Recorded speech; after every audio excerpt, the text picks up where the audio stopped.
Just really quick, I wanted to remind y'all that the Games and Online Harassment Hotline is here for you, for your friends and your colleagues. We provide emotional support to folks who make or play games, which is such a broad range of people. So, you know, you might not need it today, but maybe you need it tomorrow. So we just want you to know about it. You can learn more at gameshotline.org. This is part of what makes comedy so complicated and interesting, right? Is like where does the humor lie, and like what are we actually laughing at? And I think, you know, you can look at it from so many different angles, and that's part of why it's worth us talking about on a show like this.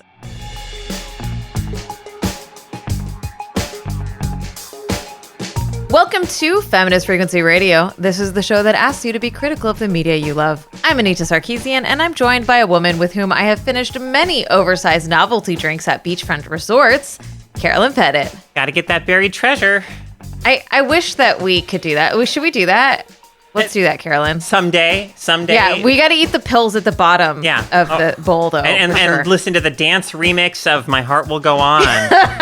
Yeah, let's reenact Titanic while we're drunk at the beachfront resort. Yeah, cool. All right, this week we're going to be talking about the new comedy Barb and Star Go to Vista Del Mar, starring Kristen Wiig and Annie Mumolo. But before we get to that, we have a very special guest joining us this week. Charlie Jane Anders is an accomplished and wonderful writer whose books include All the Birds in the Sky, The City in the Middle of the Night. She also is the co-host of the podcast Our Opinions Are Correct, which is an amazing podcast you should all be listening to. Her new young adult book is called Victories Greater Than Death. It's the first book in the Unstoppable trilogy, and it comes out later this month, like in a week, I think. So y'all get those pre-orders in. But the very most important fact about Charlie Jane is that she's been a guest on the Feminist Frequency Star Trek podcast. This is the greatest honor of my life. Greatest honor of my life. I'm so excited to have you on. Thank you for joining us. Yay, thanks for having me. This is such a thrill. And, you know, I'm just so excited to hang out with y'all. And, you know, I am currently drinking an incredibly large, like, fruity drink with, like, a wedge of pineapple in it and, like, 20 umbrellas and, like, I feel like you're lying. I feel like we're starting this podcast off with a lie. Get in the spirit of the movie, Anita. I know. I'm really excited to have you on because shockingly, you've never been on the main podcast before, which I feel like is such a shame. And, I have shouted out your books in our Freq Outs constantly. Aww. I've said this to you many times, but your writing is so absolutely incredible and everyone should read everything you've ever written. That's my sell. Is that a good sales pitch? Yes. I mean, gosh, a good book I just want you to like follow me around telling people that I will basically be my like hype person like all the time. It's that thing where like when you love something so much, you just want everyone else to love it with you, you know? And so you're just like, that's, I guess that's why they say word of mouth is the best marketing. Nobody's tried word of elbow, you know? Maybe word of elbow is the best marketing, but we just haven't given it a shot yet, you know? Yeah. I don't know. We'll see. We'll see how that goes. But I just want everyone to know that the bonus episode this week is going to be public. So all of y'all who are not patrons who want to get in on that, you will have an opportunity to take a listen where we're going to talk more about Charlie Jane and her work and her new book that's coming out. So please check that out. It will be in your feeds, as is this thing. So just like mosey on through into that episode. Yay!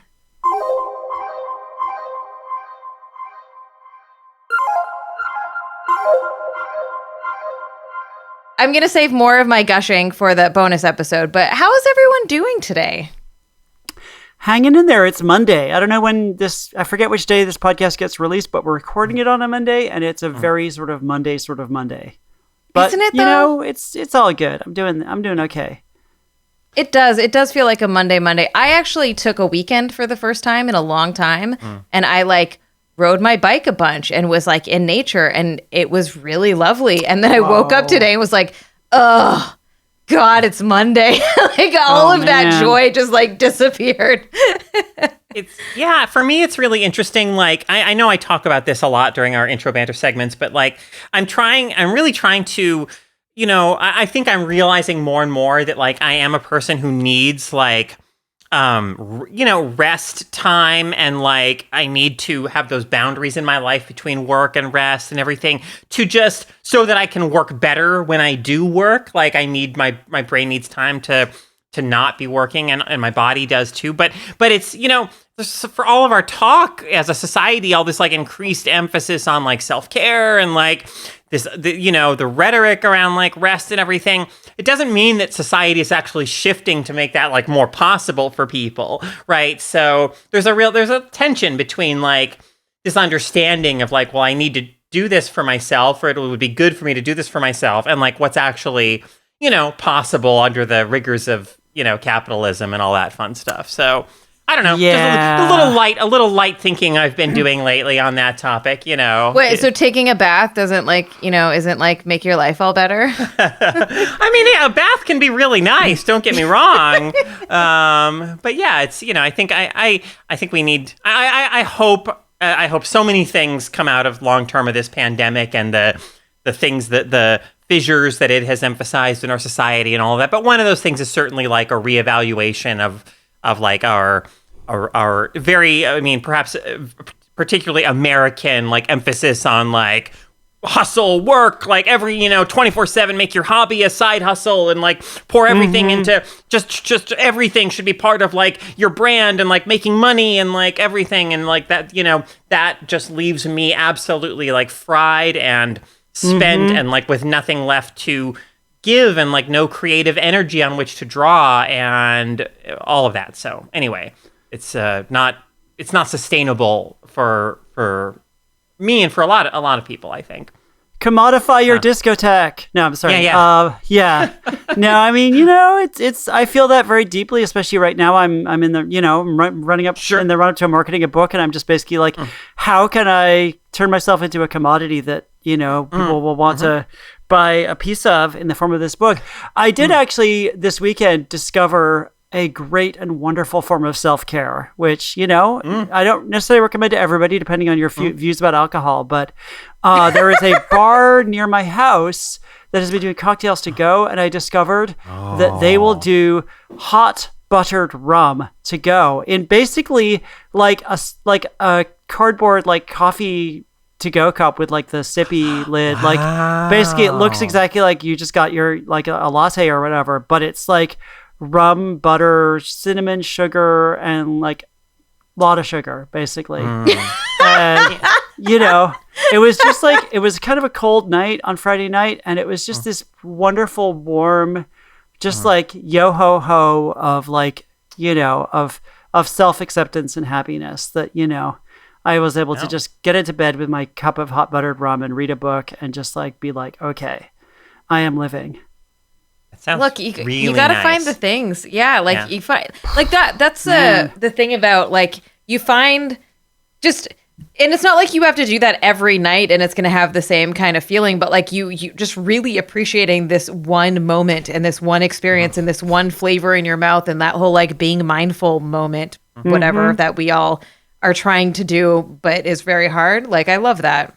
I love that for you, Charlie Jane. Oh, thank you. Yeah, I'm definitely going to hit the hot butter rum again sometime in the next week. I don't know. Especially like book launch week. There's going to be a lot of rum in my, I'm just going to like put an IV in and just like have rum dripping directly. Yeah, those like stressful moments, you're just like everything, like it's just, what are all the things I can do that make me feel better at all? Because, it's a lot. Having done one book launch, like that shit is bananas. Like it's so challenging and difficult, and it asks a lot of you. And you've done several now. I have. And it never gets easier. I mean, maybe eventually. I think if you finally reach a plateau of like a point where, there's like an army of people who just think that you're, the cat's pajamas and will just like run out and buy your stuff immediately, you could kind of like leverage that. But, most of us have to keep hustling, and you just got to keep at it. And like, it's crazy. Yeah. Speaking of, we watched a movie. We did. We're going to talk about this movie that was watched by the three of us. Nice. Well, let's do that.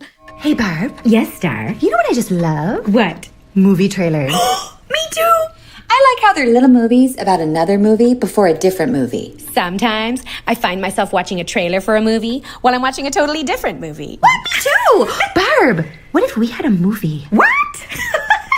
Then we'd have to have a trailer. Oh, yes, listen, I wouldn't want to give anything away, though, about the movie. Me neither, especially our faces. Gosh, I can almost see our trailer now.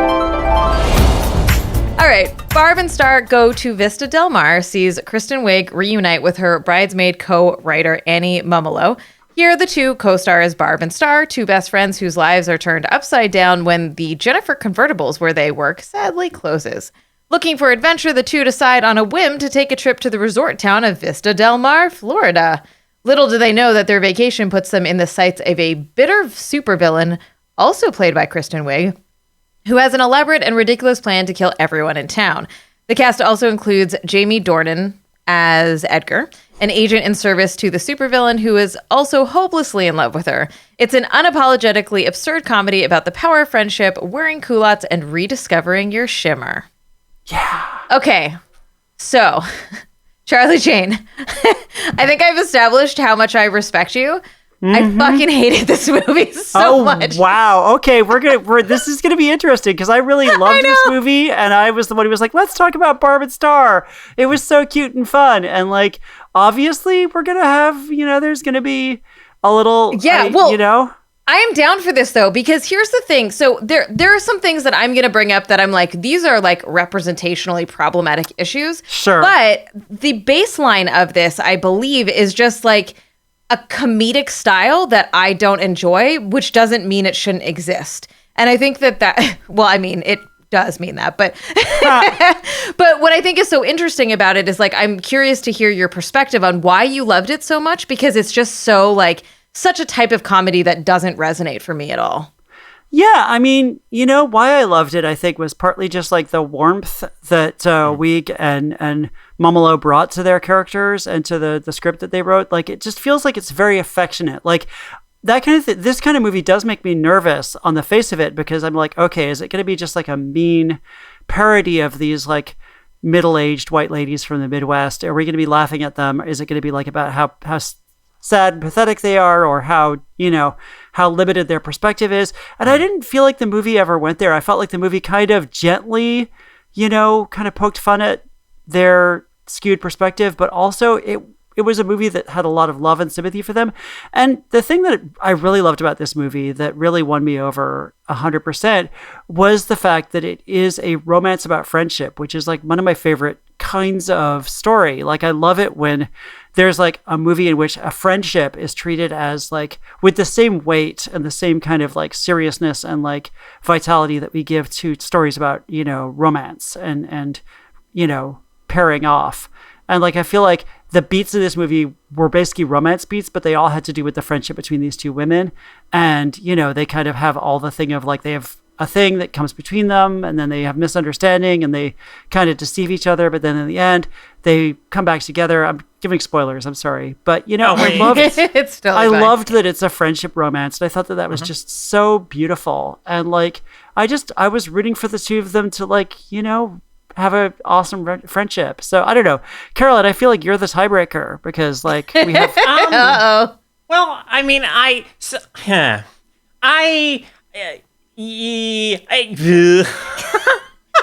didn't love it. But I think that my not loving it, like it has to do, like Anita.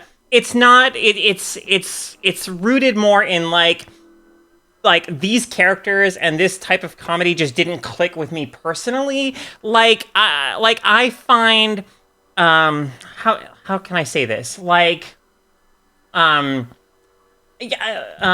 there is like let me talk about something that I liked before going to that, because there is stuff about this film that I liked quite a bit. So I think the villain in this film is really interesting, or that had qualities that did resonate with me, because she is this like bitter, figure, and she feels like ostracized by the world and, and everything, and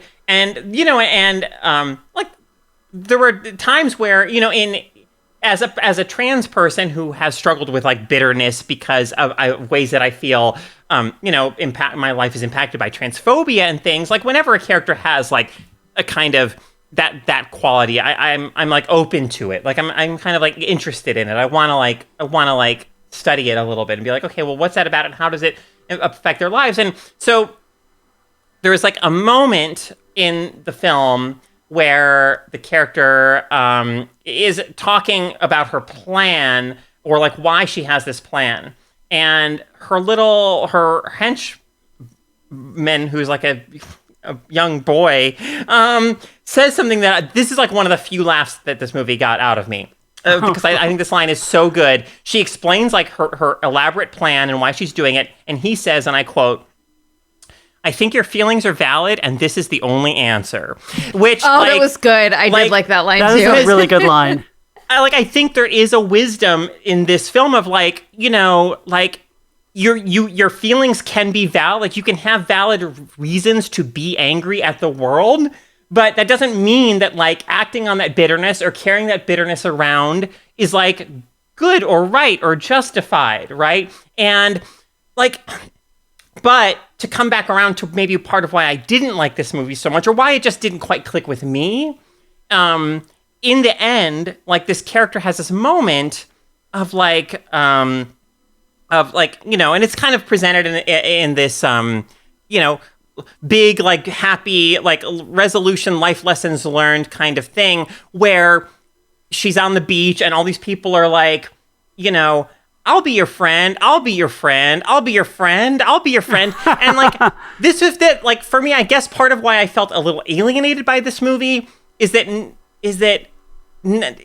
its depiction of friendship, both with regard to Barb and Star and this like resolution at the end, didn't like, it was nothing like what I want the friendships in my life to look like or to feel like. It didn't feel authentic. It all felt like kind of like limited by these like ideas that people have to fit into. And like, people will sometimes say to me on Twitter, like, I'll talk about my loneliness, and some rando will DM me and be like, hey, I'll be your friend. But it's like, oh my God. Wow. But it's like, you can't just say like this movie does, like, I'll giggle about boobs and butts with you. Like, that's not friendship. Like, friendship is something that emerges out of like an actual connection over like things. It's not just it's more than just two people like agreeing to be friends. And so like, I don't know, obviously, and I think the film is doing a lot with ideas of female friendship and with how they can be with how like a superficial kind of acceptance or warmth can actually be kind of fucked up. Like, I think particularly in the we see this in the talking group that all the women have, where one woman wants to talk about a particular thing, but the other woman is like, no, you have to only talk about the topic you pull out of the jar. And it's all in this really like nice, like superficially like nice, polite way, but it's actually like extremely fucked up. But, I don't know. I like that I really liked, because I thought, well, that's an interest. It's drawing comedy on like performative friendships that don't actually allow people the space to be real. But I don't know. I felt like I wanted to see a little more in this film that actually felt real to me. And I and I know that Barb and Star are very different types of women from me, and that's fine and that's great. I felt like this whole movie was a bit like the kind of chintzy, facade-y Florida resort like thing that it's obviously spoofing and satirizing, but like I don't know, I felt like I wanted a little bit more of a core that felt real to me. But anyway, that's my messy sort of ramble and rant about my basic reactions to this film. Yeah, could I jump back in? Please. I feel like, it's funny because listening to both of you talk, I usually do not like this type of comedy, which is part of why I was surprised that I liked this one so much. I don't usually like the kind of Saturday Night Live inspired kind of like, we're going to take a bit and like a stock character and just make him last 2 hours kind of movie. And like, I feel like, I have a very, very, very mixed track record with a lot of like the kind of Judd Apatow, Paul Feig, I don't know if I'm pronouncing their names correctly, type comedies that are, about like women who are kind of messed up and, we're kind of laughing at them, but we're also laughing with them a little bit. And like, they're often like a little bit broad caricatures who we follow on some kind of adventure. I feel like Melissa McCarthy plays that kind of character a lot in a bunch of her movies. And, I find a lot of those types of movies where they lose me is that they spend too much time laughing at the characters, first of all.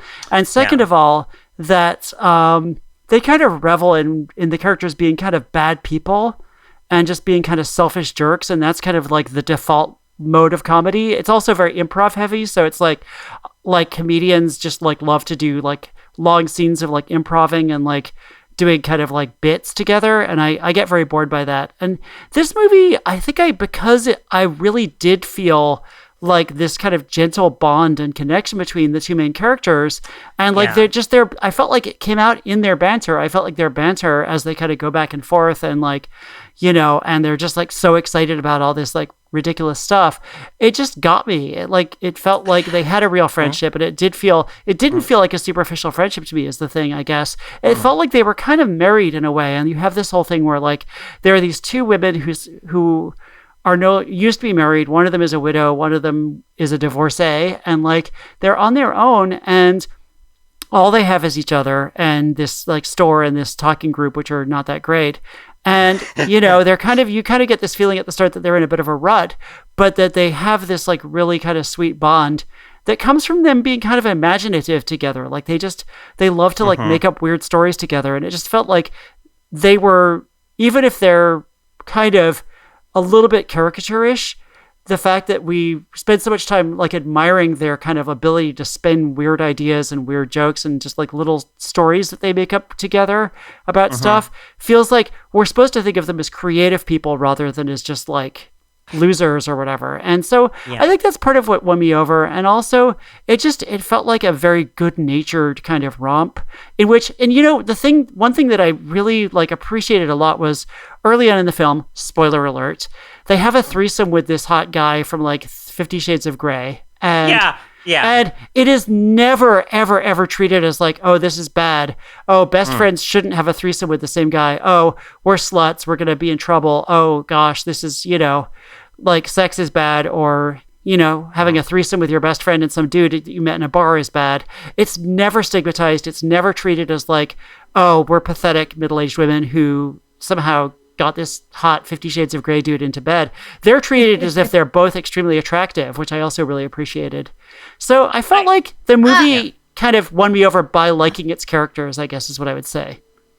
I agree that this film likes its characters, and that is a huge plus for me. Like I'm very turned off by like, cynicism and like by films that are, if it had been mocking the characters themselves or any of that, it would have really turned me off. And I do love that Jamie, like, it's great to see Jamie Dornan having fun with his like image in a way in this film, and like his character I think has some really, really great stuff.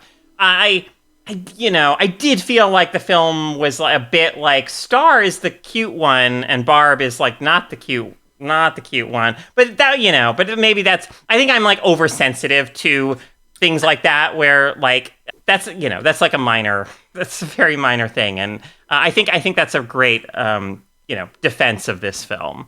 I don't think that you're I don't think you're totally off on that feeling, and I sort of want to slightly counter what you're saying, Charlie Jane, because I agree completely that like I loved that the threesome wasn't stigmatized. I love that they just like were like, this is a great thing we did, and then like the conflict comes out of the fact that they both want to see him again, like not necessarily that they did this thing together and oh my god, I can't believe we got drunk and saw each other's butts, or whatever. But I do That's what think friends that there's are for. Anyway, sorry. Yeah, is touching butts, right? I mean, what do you do with your friends? So I do think that it's walking a very fine line, though, of almost ridiculing them. and almost saying that middle-aged women are not attractive and aren't sexual and that it's a joke. Like, and I say it's walking a fine line because it does stuff like that. But the fact that Edgar and Star are like he's super into her is in itself partly like the joke only works because it's so funny that middle-aged women aren't attractive, especially these middle-aged women. So like, I think that it's really kind of it's not like fully jumping the cliff like over the edge on this one, but it's still bothered me enough that I'm like, none of this would be interesting or funny or a joke if we actually thought middle-aged women were attractive. And I will say too that it's not just like middle-aged women in general. It's like this very particular kind of classist stereotype of like dumb older women who have like nothing to live for. I mean, I do think this film wants us to really like those characters. I don't think I do too. Yeah, I don't think the film is. I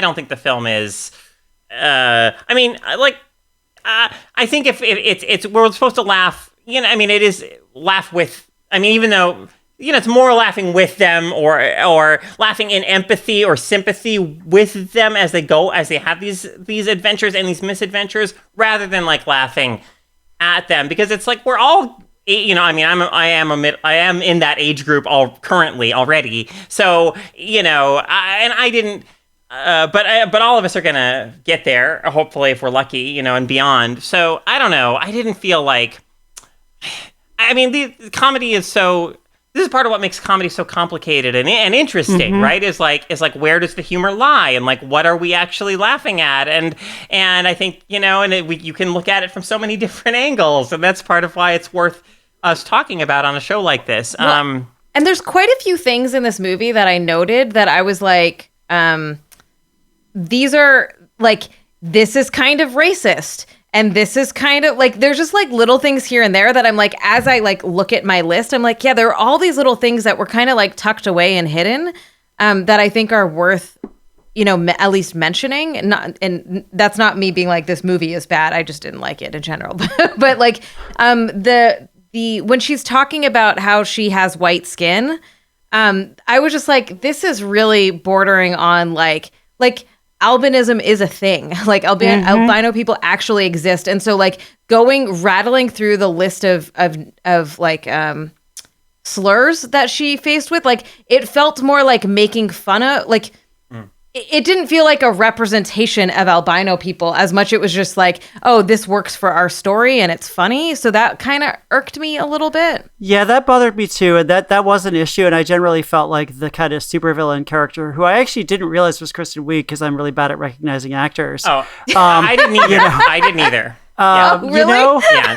I feel like that character was the weakest part of the movie, and also was kind of like problematic. And the idea, the fact, both her motivations and like this idea that like she faced discrimination for albinism, which I think is kind of played for laughs in a way that made me really uncomfortable. And then also the thing where she's kind of forgiven very easily for trying to murder an entire town full of people. Like, it's just like, oh, well, you tried to kill us, but we'll all be your friend now. And I'm like, no. There is a line line try to when murder me, you don't get to be my friend anymore. I'm sorry. Yeah. That's just like no. There's a line when Star sees her and says, wow, she's really attractive. Like, that's the joke because it's the same actor playing both characters.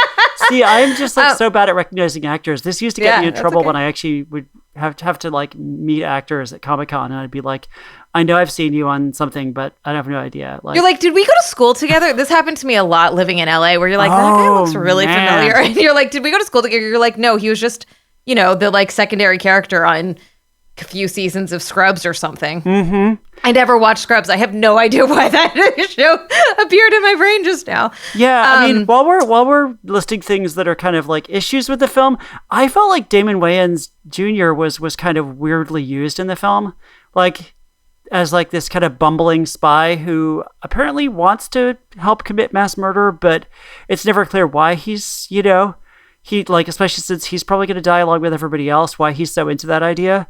And actually, I thought the Asian kid was like one of the weaker parts of the film. I thought that, having like one of the few people of color be like this weird kind of cartoony supervillain sidekick who brought up unfortunate associations with some sort of old school, representations of Asian sidekick characters from like James Bond movies and stuff.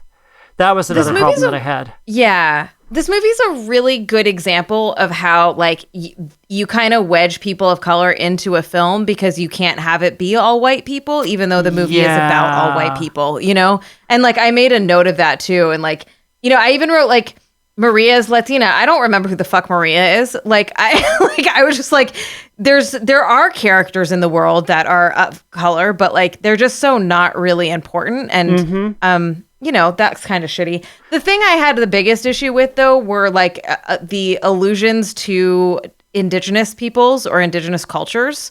There's a moment where Andy Garcia plays Tommy Bahama, and he comes out and he's like he heals a wound on Barb with, like, you know, a branch or a leaf or something, and he chants, and he's very, like, sort of quote unquote medicine man-y.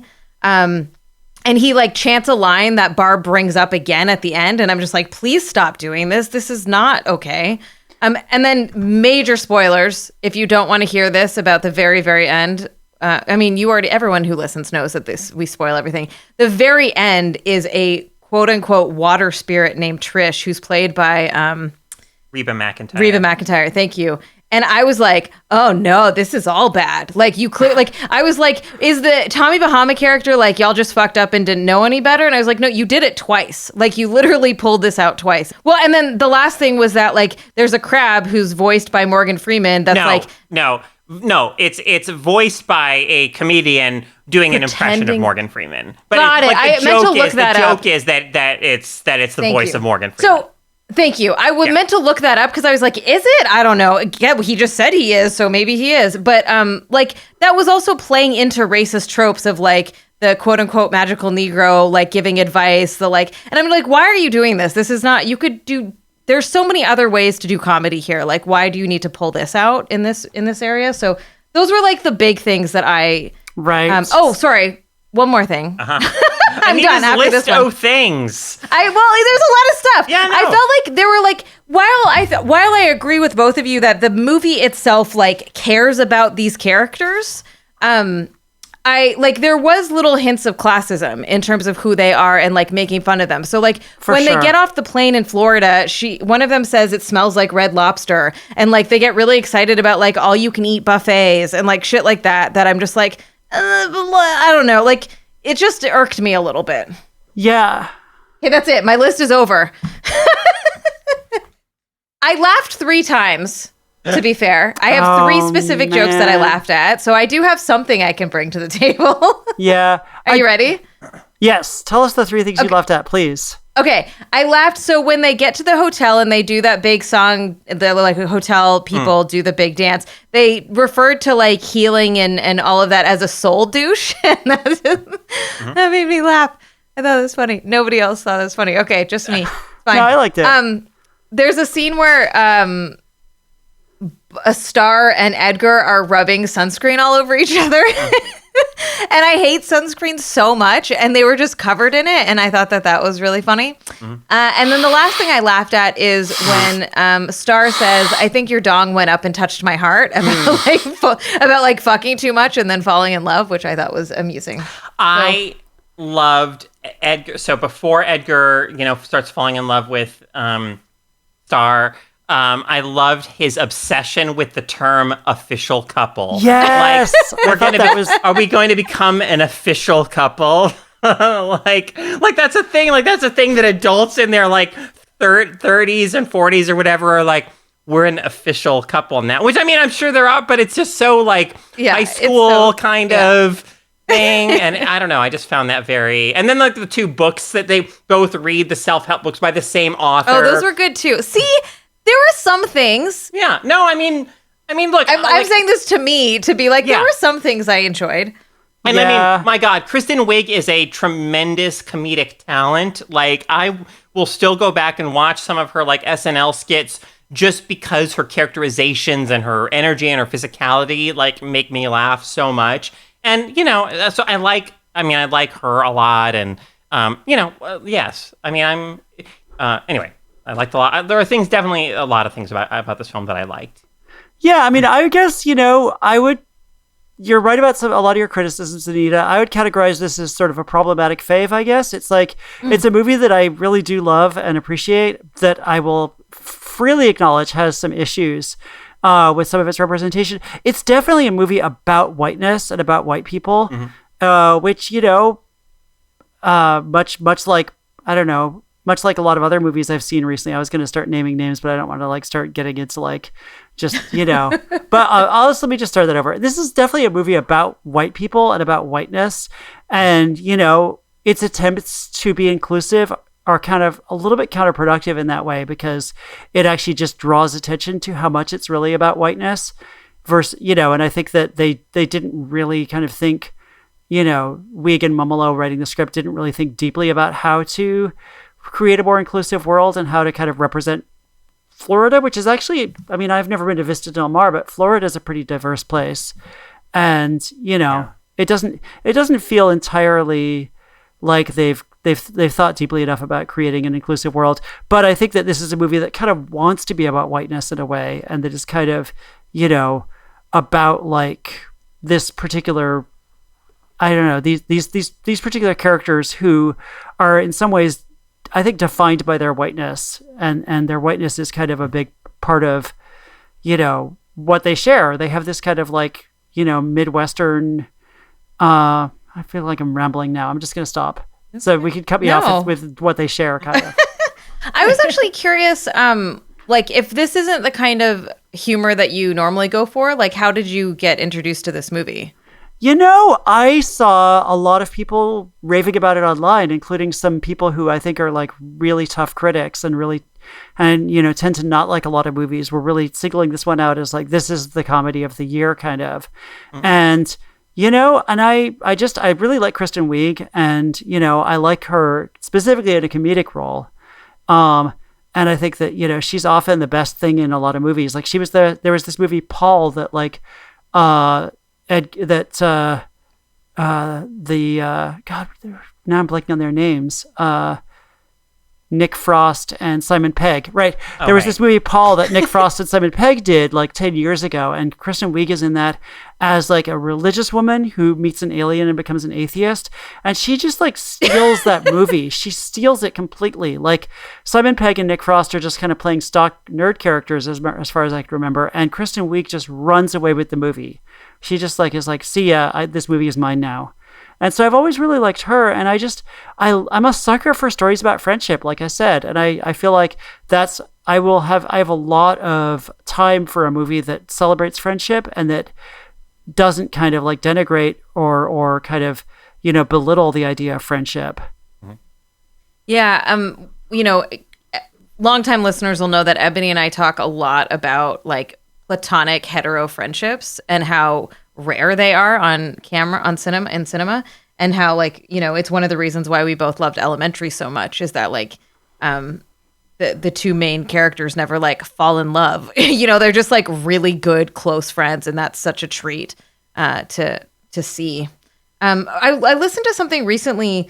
It was a critic talking about Promising Young Woman, which obviously completely different genre and style, but talking about like that, what was so interesting about it is that it was ultimately about friendship, and almost like the critic was talking about it from a perspective of being mostly asexual, and how like everybody was discounting how close they were and discounting why she would still care after all this time.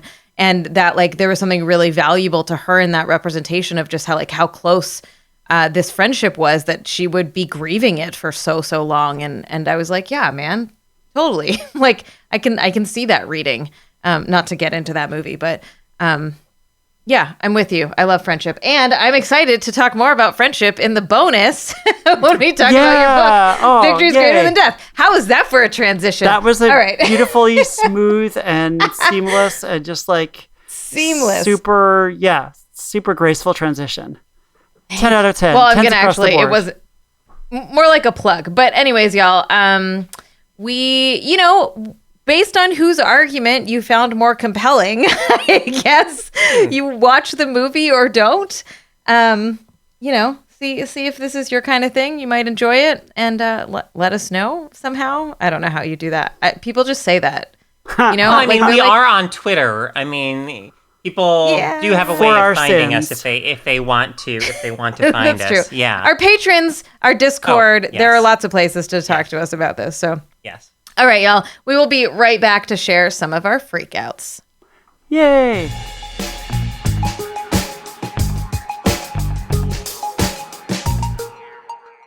Hey, are you enjoying the show? If you are, we would love you to support us to keep making it. You know, if you become one of our patrons, not only are you going to do that and allow us to keep making this every week, but also you get access to some perks like bonus episodes, participate in polls to determine future episodes, access to our Discord server, which is only available to patrons, and, you know, I don't know, other things. If you love us, help support us. You can do that at patreon.com/femfreak. What's your freak out? Now it's time to talk about what's been thrilling us, moving us, upsetting us, or infuriating us this past week or multiple weeks because we are just back from a break. Charlie Jane, what's given you feels? You know, I am just so in love with the second season of Batwoman, which is, you know, this superhero show on the CW. It's like part of the Arrowverse. It's like, you know, the 10th or 15th spin-off of Arrow and The Flash and all those shows. And, you know, the first season of Batwoman was very much a family saga about like Batwoman, Kate Kane, and her evil sister and her kind of evil dad and her nice stepsister and her, you know, ex-girlfriend. And it was like very like in the family. And it was like everybody was pretty much either related to her or part of her extended family in some way. And it was all just like, what do you do when your twin sister is basically the Joker and you're Batwoman? And like, that was a fun concept, but I actually feel like season 2, where they've opened it up a lot, and now Batwoman is a different character, Ryan Wilder, played by Javicia Leslie. I hope I'm pronouncing her name correctly. Season 2 has because of this recasting or this new character, has a much wider scope. It's suddenly not like this kind of tight family saga anymore. And it's a little bit more concerned with like larger questions of like justice and equality and inclusion, and having an African-American Batwoman who has actually been on the wrong side of kind of the criminal justice system because she was sent to prison for a crime that she didn't commit in the past, really kind of changes the whole dialogue in the show about like policing and about, you know, whether Batwoman should be working with the cops. And also there's these private security people named Crows. And the show is clearly, at least I hope, clearly setting up a romance between the new Batwoman and Sophie, who's the ex-girlfriend of the old Batwoman. And Sophie is part of this private security kind of cop squad who actually arrested, she doesn't know this yet, but she actually arrested the new Batwoman in the past for crimes that she didn't actually commit. And so they have this really sparky, interesting relationship in which they keep challenging each other. And it is the, you know, lesbian Black Lives Matter, you know, superhero vigilante story that I have been desperately craving. And I think it's actually a way better show in this season. I think it's just really kind of taking off, and I'm so happy to see it kind of spreading its wings. Can you just get started in the second season? Like, does the first season matter to comprehension of the second season? I would say you can definitely pick it up with season 2. There might be like a tiny bit of stuff that you're going to be like scratching your head, but just glance at Wikipedia. Honestly, all you really need to know is that, you know, Batwoman's dad tried to kill her. Like the original Batwoman, the Kate Kane's dad tried to kill her at the end of season 1. And so now there's like some drama about like, my dad tried to kill me kind of stuff. But Kate Kane doesn't even turn up for the first like several episodes of season 2. So it's mostly, it feels like very much like a soft reboot. The start of season 2 feels like it's a whole new show, and like everything is brand new, and we're kind of following a new character who wasn't in season 1. So I think I actually have been telling my friends, don't worry about season 1, just jump right in with season 2, and I think you'll be fine. And you can... Cool. Yeah, I watched the first episode or 2 of season 1 and bounced hard off of it. And that's saying a lot because I did watch like all of Arrow, even though I hated it, and I just kept watching it anyway. I loved Arrow, man. I love all those shows. I'm a sucker for like the Arrowverse.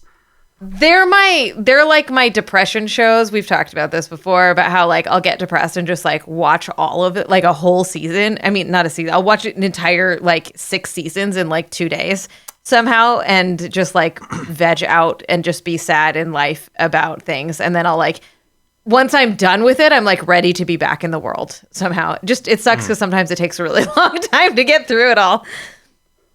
But yeah, cool. That's good to know. I'm actually, it's making me a little more curious about it. So it's almost like when you're feeling bad, you need to just go be on an island by yourself for 5 years, and then when you're ready, you can like shoot an arrow, like a flaming arrow at like a pile of junk, and someone will come and get you and take you back to civilization. It's the salmon ladder. I'm sorry. I will be 100% superficial. I'm so impressed with that goddamn salmon ladder. And then I just love that became a running gag with like everyone who's fit on the show then does the salmon ladder. And you're like, yeah, because you got your shoulders and your abs and everything about you. You're so CW. They're all CW characters, you know? They are. There is a type. All right. Cool. Enough about that. Carolyn, please bring us something less trashy. Okay. Well, hey, that sounds great. But my freak out this week is a book called Afropessimism by Frank Wilderson III. And this book is a combination of like critical theory and personal memoir. And I am not a great reader of critical theory. Like if language gets too dense, I will, start to struggle with it. I don't typically read things that are very like academic, in their language. But this book really, it really does fuse like the most beautifully written and powerful sort of memoir with a theoretical like framework. So that basically what Wilderson is doing in this book Afropessimism is making an argument about how that's about how like anti-blackness works in the world. And and I'm not going to try to even begin to like explain the details of his argument because it's a very rigorous, very thoughtful, very detailed argument that I couldn't even scratch the tiniest surface of, here. But suffice it to say, for purposes of this, that he's arguing that anti-blackness serves a different purpose and functions very differently from like other forms of like racist oppression in the world, and that therefore it's important for us to understand those differences in function if we are to have any hope of like actually addressing it and dismantling it. And so in his view, for instance, like if we lump all sort of forms of racist oppression together and don't like talk about like and really like look at it and address the different way, like the ways that anti-blackness functions differently, we're actually like obfuscating the issues and making it in some ways harder to dismantle and to challenge that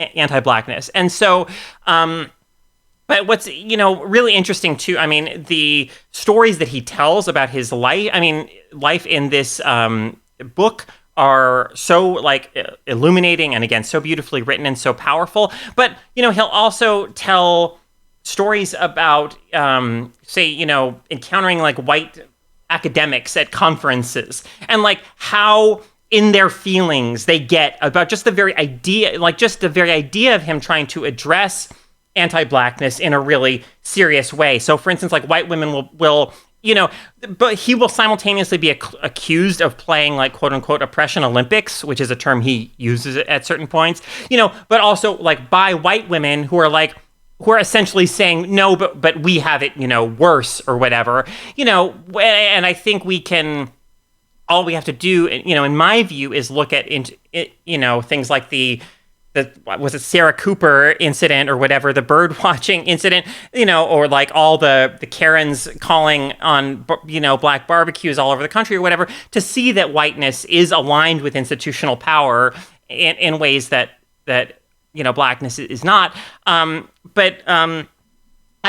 guess, there's a quote on the back. There's a number of quotes by various like thought leaders and important, intellectuals and poets and things. And like Claudia Rankine says, the poet Claudia Rankine says, there are crucial books that you don't agree with, but one still comes to understand the importance of the thought experiment.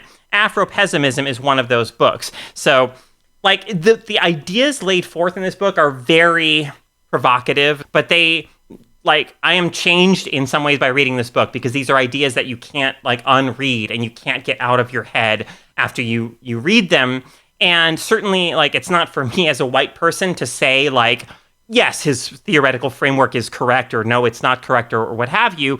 But I do think that dismantling white supremacy and dismantling anti-blackness is our responsibility as white people. And I will say that as a white person, I think that the ways in which he diagnoses, the ways in which he describes whiteness and how whiteness functions as a collective, as a cultural force, are absolutely correct. He has our number. He understands whiteness very well with regard to blackness. And so, I encourage people to, to read this book. You will, you won't, again,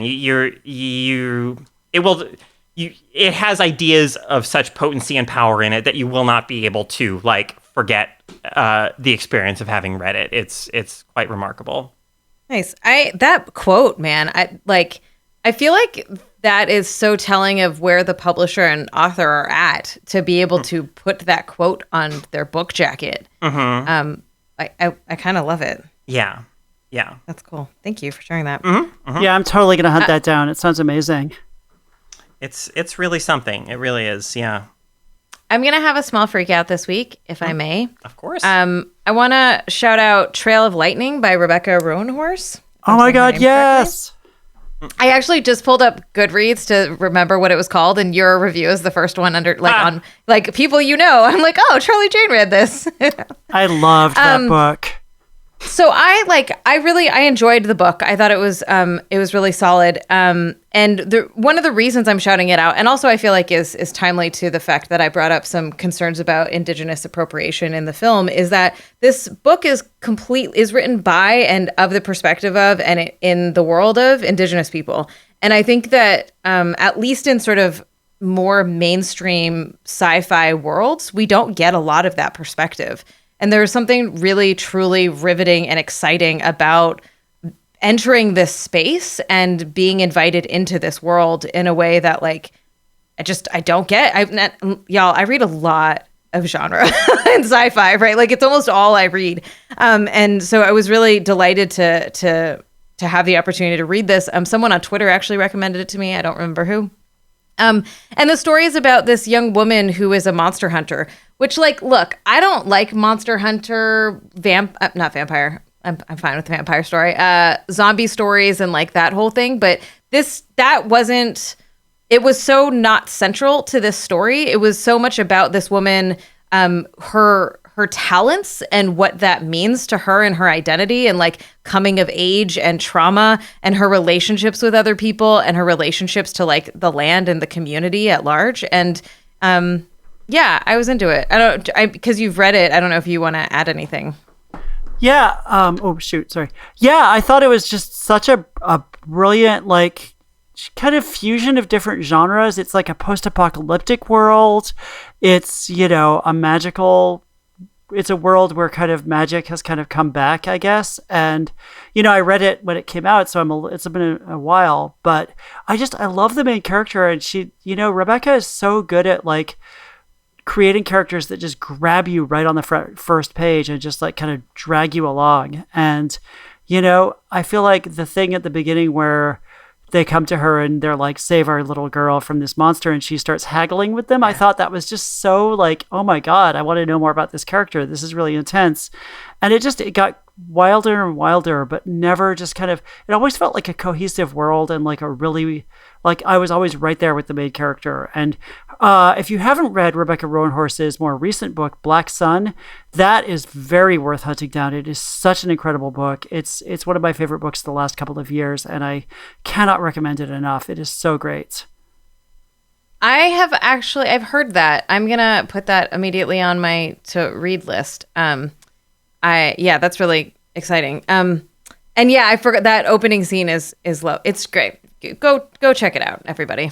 All right. So that's it. If y'all want to submit your own freakouts, you can at feministfrequency.com/freakout. That's FREQOUT.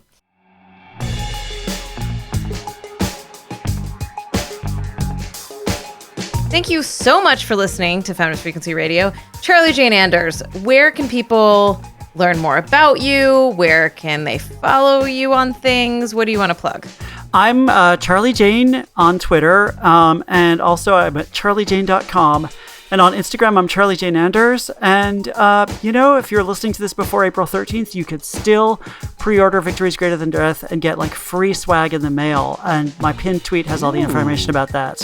And if you're listening to this after then, you can still buy the book, which you should do. You certainly can. It will be available for sale for a while, hopefully. Don't you have another book coming out this year, too? I have 2 other books coming out this year. Gosh. I have a book coming out in August called Never Say You Can't Survive. And it's like a collection of essays about how to use creative writing to get through really hard times.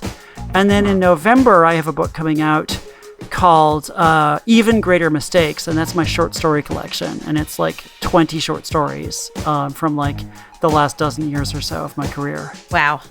I mean, we're sitting here being like, how does anyone get anything done? And look at you.